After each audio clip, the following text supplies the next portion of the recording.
The two successful sold-out runs at the Joburg Theatre, The Voice, a work by award-winning veteran actor Sello Maake and Abafazi Bengoma, is moving to Soweto Theatre from the 27th to the 30th of January.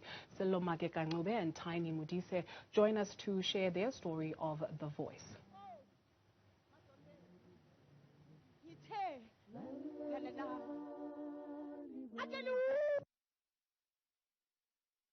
Lukhala isimaya maya ngenziwe kulo nenhlukumezo yabesimame nezingane. Oh madodethu ngithe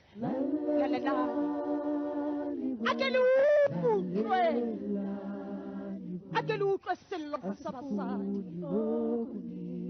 This is our story. Begani zikhali nilalele ukuthi kumeza phansi sicela indlebe nje lalelani bo asifuni okuningi. Let's reintroduce our guest, veteran actor Sello Maake and Ms. Tiny Modise. Thank you very much for joining us this afternoon. I think one goes back to a time growing up when community halls and there were theatre productions and they were used to drive a certain message home. And I think this is what you guys have done with The Voice. Perhaps let's start with how this was birthed and why it's so important. You know, this was birthed after I didn't succeed to do a project that I intended to do for, I think just before the COVID, because I was planning on doing a musical, based on the uprisings of 76. But the narrative was going to be the uprising of 1976, but leading to the uprisings of 1994, the uprising of the flag, So when I failed to do that and realized, and during COVID, then the whole thing of gender-based violence really came to the fore again, I mean, I was also part of Act Now, just in the midst of the lockdown, and then I started realizing, and I think, well, since I'm failing to do the show political theater, then let me do it a social, musical. And I've always been wanting to do a musical and a show that dealt with domestic violence from a female perspective, because I had already done a play in, first it was performed in 1998 and then 2000, but which was a play that dealt with toxic masculinity, as we speak about it now,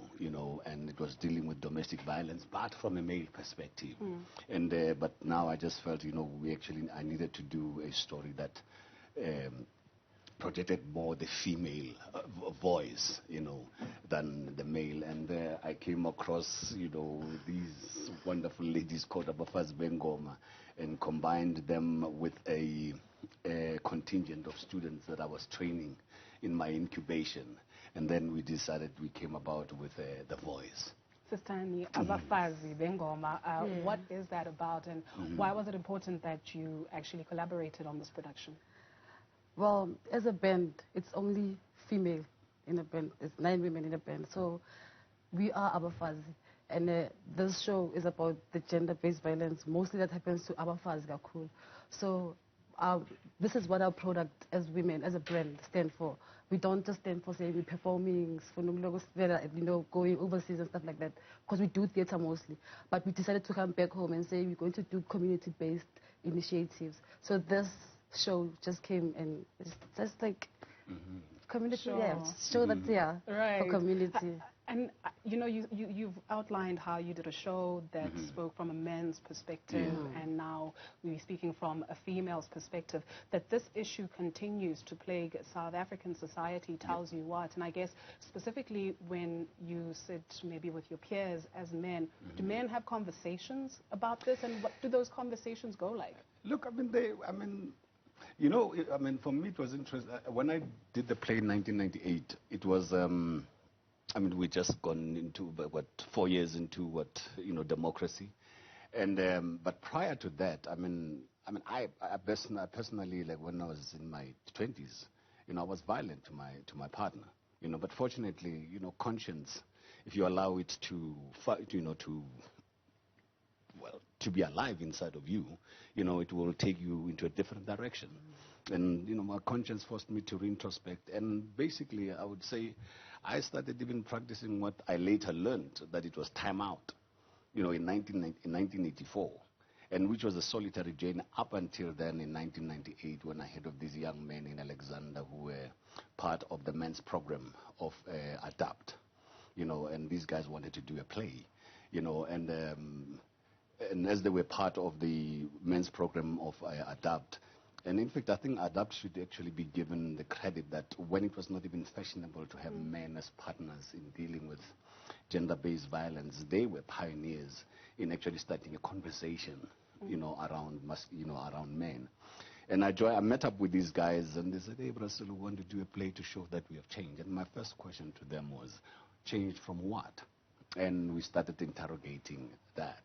But conversations around this issue, they're not easily had amongst men, you know, and they're very difficult, to be honest, you know, and I think there is a lot that needs to be opened up in this space because, and they when you raise that question, men always take a defense position. So, but you know, these women this, and this women that, and this women that, you know. But and I remember even when I did the play, I struggled with that personally.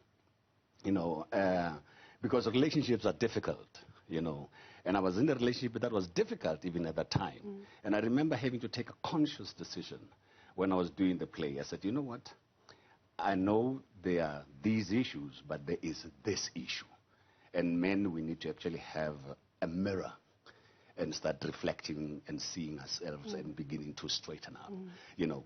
But I think it is a very complex conversation of gender-based violence because, and sometimes we tend to bundle everything into it. Yeah. You know, we tend to, I mean, basically like a serial rapist could be on the loose, you know, killing women, then it becomes gender-based violence and it loses. And then we have things that, for instance, could be pedophilia. You know, when a man basically, you know, decides to have sex with a child. I mean, that's, you know, and we need to actually get to a point where we even begin to, you know, I think, separate all these issues and begin to deal with things properly. Because, again, when you get into, what is it, IPV, which is interpartner violence, that's a different story. So layered. You know what I mean? Yeah. And it's layered in itself. And I think at the present moment, like, you have to take decisions. So at this present moment with The Voice, it was like, let's highlight women speaking to men, you know. And the choice that we took was even of involving colonialism, taking the narrative as far back as colonialism. I'd like for us to delve into that in a moment, but I think I want to hear from Usis Tiny in terms of, you know, what it takes to get onto that stage and present that energy of somebody who has been oppressed, has been abused. Where do you go to find that and you bring it to us? Because sometimes when you're sitting in the audience, you get moved so much. So where do you go to find that? It's sad because I can only say it's from experience because I am from Soweto.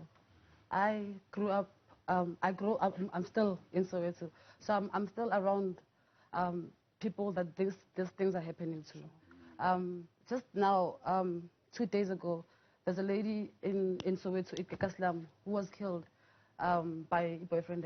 So there was a march with women just marching Estratin. But we know even if there's a march, there's no help, actually. So us coming in like this, our calling being in the show says that we can, because when an artist, the power of an artist is being able to stand on stage and be able to be listened by a lot of people. So us being part of this can be able to change somebody's mind. Somebody can sit there and say, you know what, I'm not gonna stop. I'm gonna stop abusing. I'm gonna stop. Yeah, I'm gonna change. I'm gonna be a different person. So, yeah. Mara, how does that happen? Like, let's say Kasi, right? So you experienced it. So mhlambe moya eskolweni, and you have to take the taxi, and you have to go past that group of boys that is sitting there, bayakhweza, and if you don't want to say anything, bazokuthola, right? And so what do we do? Do you feel sometimes ukuthi like Joburg wenza lo msebenzi lo wenzayo ukuthi kuyazwakala, like ubabselo says ukuthi it's not easy to have these conversations amongst amadoda? Are you scared to be umfazi la South Africa ekasi specifically? And then how do we find each other? I think with shows like this, we should have a lot of shows like this where we can have a panel of people who are professionals for people to talk to. Because to tell the truth, these things happen Google platform, social media and stuff, but they don't actually really get deep to us, so to people who actually need them. People out there still don't know where to go. So I'm programs and platforms for women where we can meet and talk and be able to do. We need stuff like that. So this is what we're hoping from as Abafazi Bengoma, Baselection, or stuff like that can be able to come from this kind of show. You know, not just be part of Oguba stage and performing, but be part of being able to hold somebody's hand and actually help them. So yeah. Even, from his garage.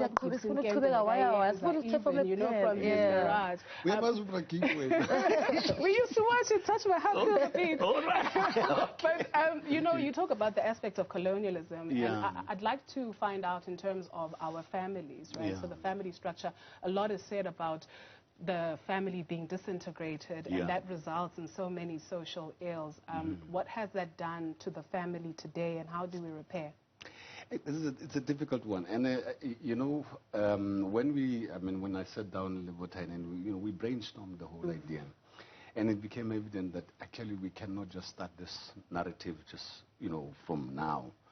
And when you look at colonialism, when white people first came to South Africa, and you realize how they went, how black people were dispossessed. The land was taken, and the Cape, Eastern Cape actually was the worst hit, and coupled with what happened with the Newzroom stories and all that. So the humiliation of black people really, from the colonial times up till now has been really horrendous.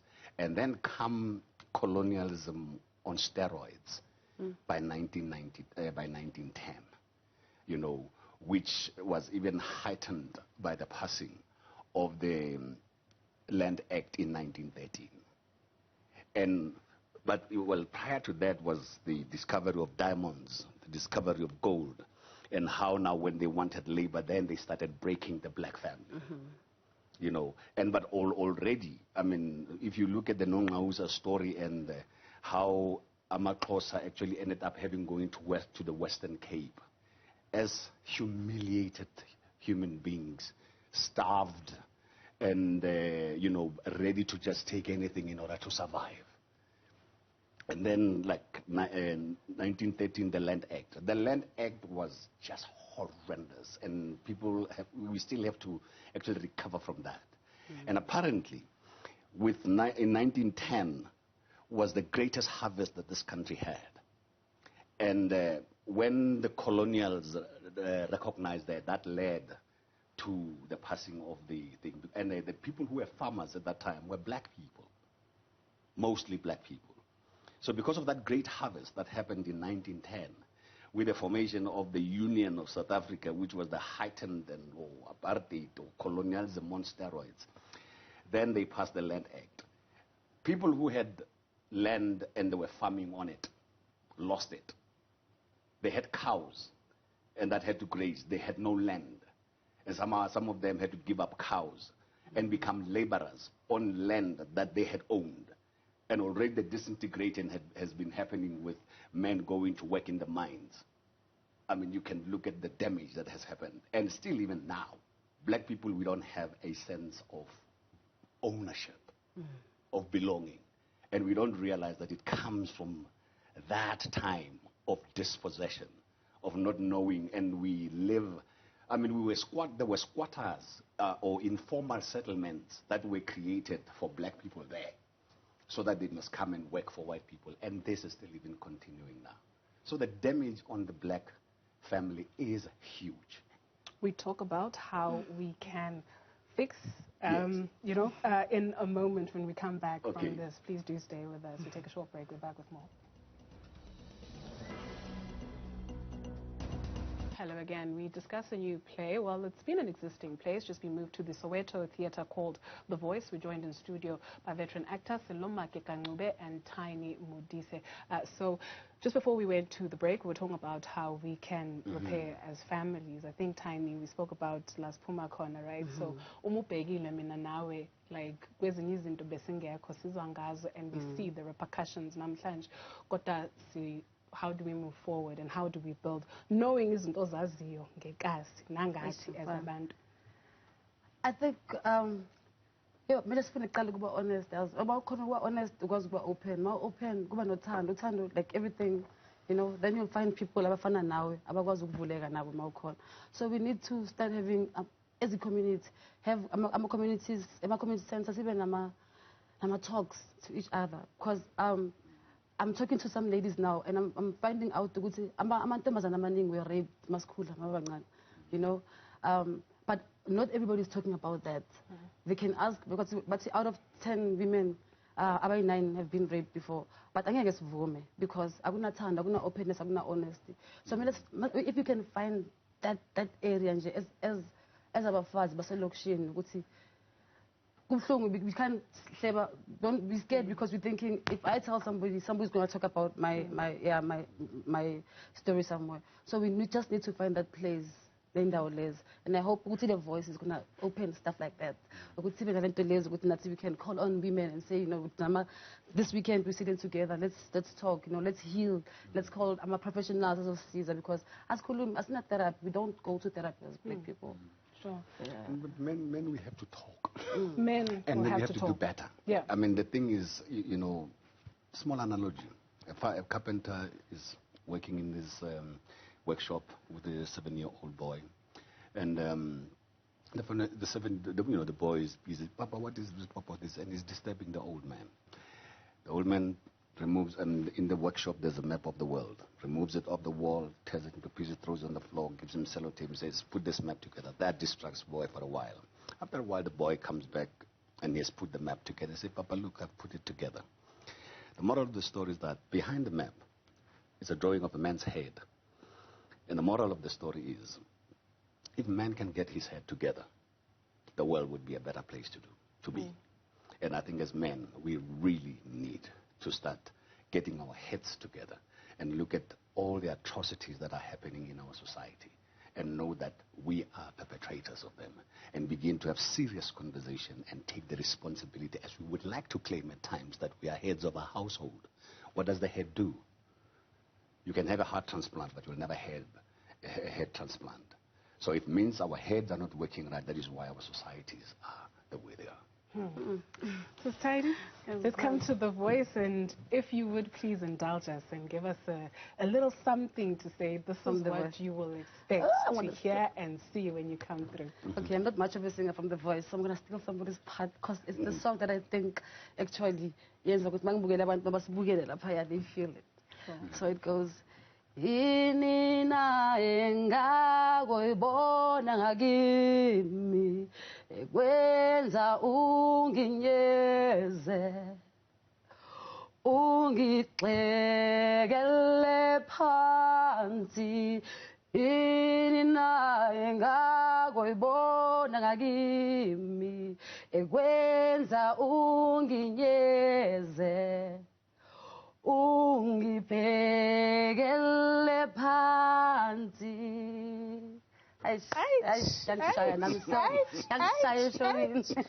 So, loosely translated, what is it about me that makes you look at me? Yes. Ungi. Yeah. Ungibhekele phansi. And put me down. No. You can see me. What is it? Because we all think we're beautiful. We all know we're not doing anything wrong. We all wake up, it's funny life, you know. But why? Why? Why does it happen to us? And I think it's men, we just have to, I guess, return to dignity. It's realist meaning. What does that mean? Uguti, you know, once, you know, when you respect yourself and you see yourself first as a human being, you give what you have. If you don't have dignity in yourself, you can't give another person dignity. So I think we have to return and bring back Ubuntu and the goodness and the greatness about ourselves and begin to see it in ourselves first. And then you will give it. You can't give what you don't have, you know. And I think, you know, and the whole thing is with all the problems politically, socially, men or people not working, you know. And somehow you got to realize, say, okay, that is supposed to kind of make me feel, but I'm not having that. So does it mean because I'm not having that, then I'm no human being? And if men can start recognizing the humanity in them, you know, and that was one of the things that we came out of with the men's play. You know, the last line, I mean, you know, last monologue, the guy says, not the violence that we are constantly doing now. And, you know, I must actually think, because this has been possible because of the lottery money. You know, I mean, it's the funding that came that, and also with the incubation that I have, it is the Department of Arts and Culture. Is it that we can't afford to tell these stories, or there's no will to tell these stories? I think there's, you know, we have to, I think even when we tell them, we have to find a way of telling them in such a way that, you know, you provoke the person who's watching.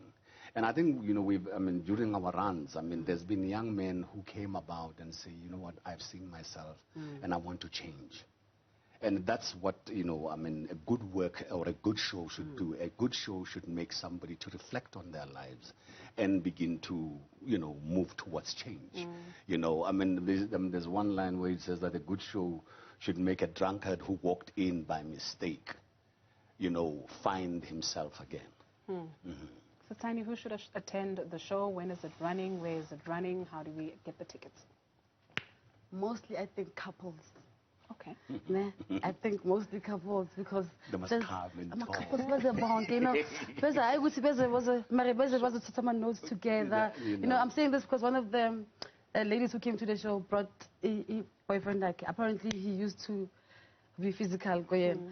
But when the guy even looked for the cast afterwards to come and please tell us we are born. We have changed him, you see. So that's why I'm saying couples got cool, because I would love to see us change people. Like, seriously change people. Conversations amongst ourselves. What kind of conversations? I mean, difficult conversations. You know, the very difficult conversations that we should be having. You know? Provoke something, something different going back home. You know, So we're going to be at Soweto Theatre, so I interrupted you, my dear. Soweto Theatre from the 27th? 7th to the 30th of January. Okay.